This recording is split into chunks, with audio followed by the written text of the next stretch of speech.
तो पुण्यात्माओं दृढ़ रहोगे तो रोग भी कटेगा, ऐसा जीवन में मोक्ष होगा। और कारण यह है कि अभी हमारी संख्या कम है, काल से प्रेरित अज्ञान से प्रेरित जनता घनी है, वो आपके नामों को खंडित करवाए बिना छोड़ती नहीं। लेकिन फिर भी दास की कोशिश है कि ज्ञान इतना दृढ़ कर दूं आपको कि डगमग ना हो सको, तो जल्दी काम बन जाएगा।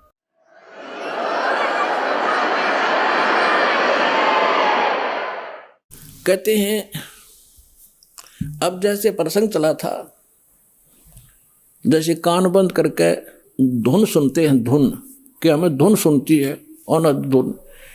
अब नाम तो तुम जाप क्या करते हो और धुन सुनने का दावा करते हो, हमने सतलोक वाली सुनगी। अब धुन क्या चीज है और मंत्र क्या चीज है?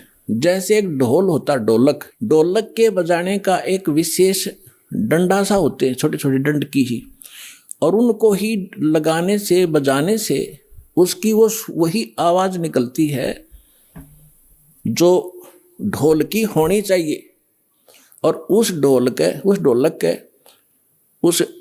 उन विशेष डंडियों की बजाय अगर जूते निकाल के मारने लग जाओगे उनकी भी आवाज आवेगी, लेकिन वो विशेष डंडी वाली नहीं आवेगी।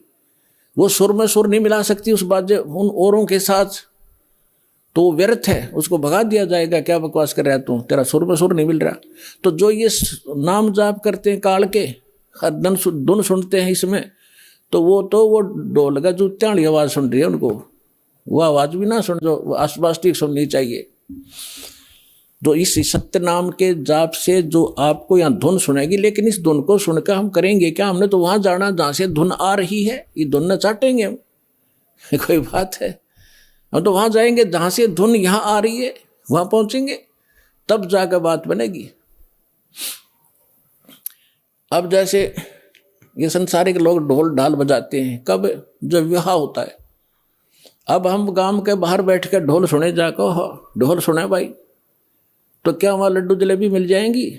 लड्डू जलेबी तो वहाँ मिलेगी जहाँ वो ढोल बज रहा है, वहाँ जाना पड़ेगा।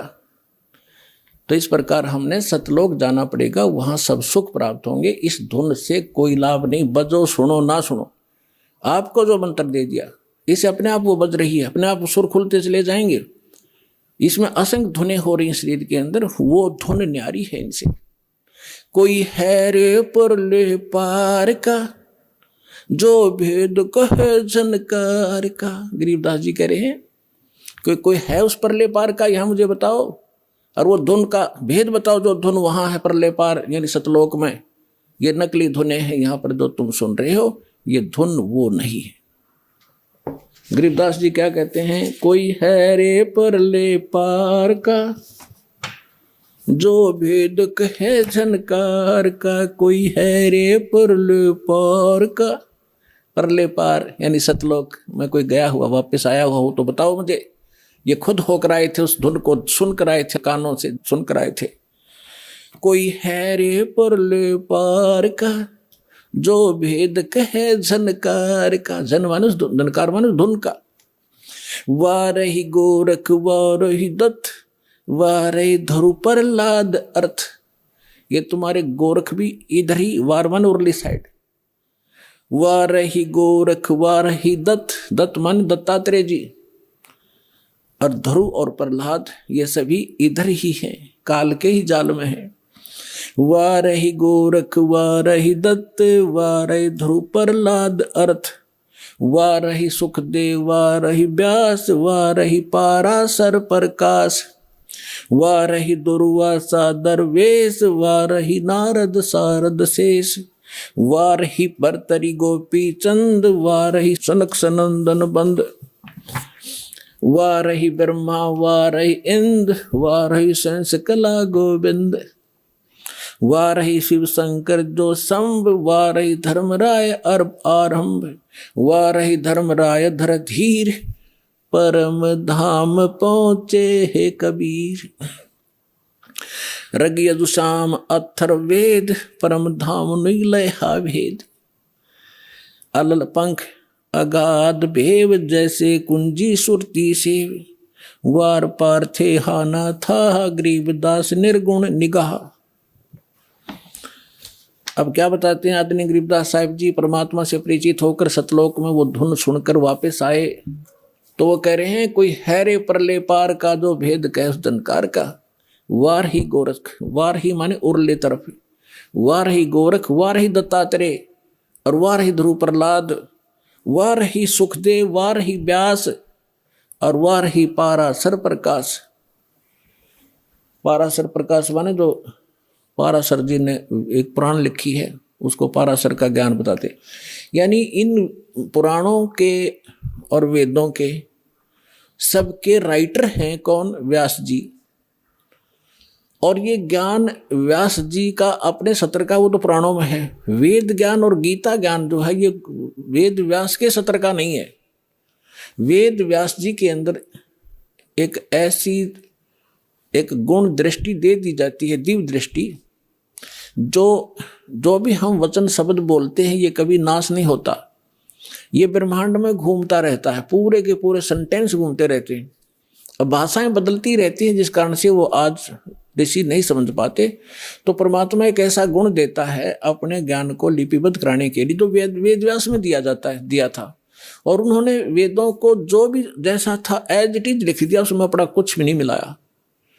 फिर उससे हट करके पुराण भी उन्होंने जिसने जैसा बोला था, गीता ज्ञान जो श्री कृष्ण के अंदर से काल जो बोल रहा था उसको व्यास जी नहीं पहचान सके।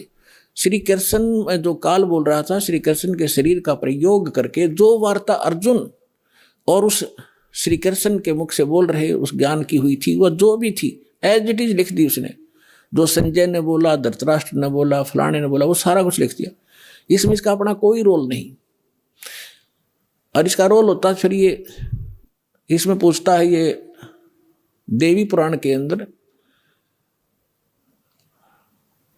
प्रथम स्कंद में कि हे भगवान, उस नारद जी से पूछ रहा है कि सृष्टि किसने रची, कैसे रची। नारद जी बता रहे हो मैंने अपने पिता से सुनी नो। था उनको ज्ञान होता है व्यास जी को, तो वो अपने ही तरफ से लिखता और अपना ही ज्ञान बताता। तो यहाँ कहने का भाव ये है कि ये चारों वेद जो हैं ये इनके अंदर परमात्मा परम धाम का पाने का ज्ञान नहीं है, उस परमात्मा की महिमा अवश्य लिखी है। तो इसके लिए क्या बता रहे हैं? धर्मराज दरबार में देई कबीर तलाक, मेरे भूले चूके हंस को तू पकड़िए मत जाके। आदरणीय गरीबदास साहिब जी 10 वर्ष के बालक थे, अपने ही खेतों में अपनी ही गऊओं को चरा रहे थे। उसके साथ और भी बहुत से उनके कुछ नौकर, क्योंकि गरीबदास जी के जो पिताजी थे बहुत बड़े किसान थे, लगभग 1300-1400 एकड़ जमीन थी। वो अपने ही खेतों में लगभग 100-150 गऊओं को चरा रहे थे। और भी गांव के कुछ निर्धन व्यक्ति अपने गऊओं को भी उन्हीं के खेतों में खरी चराया करते थे, वो वहाँ पाली गवाले थे। तो सतलोक से परमात्मा आए एक जिंदा महात्मा के रूप में, और उस गरीबदास जी को वहाँ एक कुंवारी गाय का दूध निकाला। परमात्मा ने कुंवारी गाय का दूध पिया, गरीबदास जी को मंत्र दिया प्रथम और वो दूध पिलाया। उसके बाद गरीबदास जी को लेकर के उनकी आत्मा को ऊपर ब्रह्मांड सब दिखाकर, ब्रह्मा विष्णु महेश धर्मराज का सब दिखा करके सचखंड ले गए। पीछे से संत आदरणीय गरीबदास साहिब जी 10 वर्ष के बालक को मृत जानकर चिता पर रख दिया था। अंतिम संस्कार करने वाले थे, उसी समय परमात्मा ने आत्मा को ऊपर से पूर्ण रूप परिचित करा के, सारा ज्ञान दिखा के, अपनी समर्थता से परिचित करा के वापस छोड़ दिया।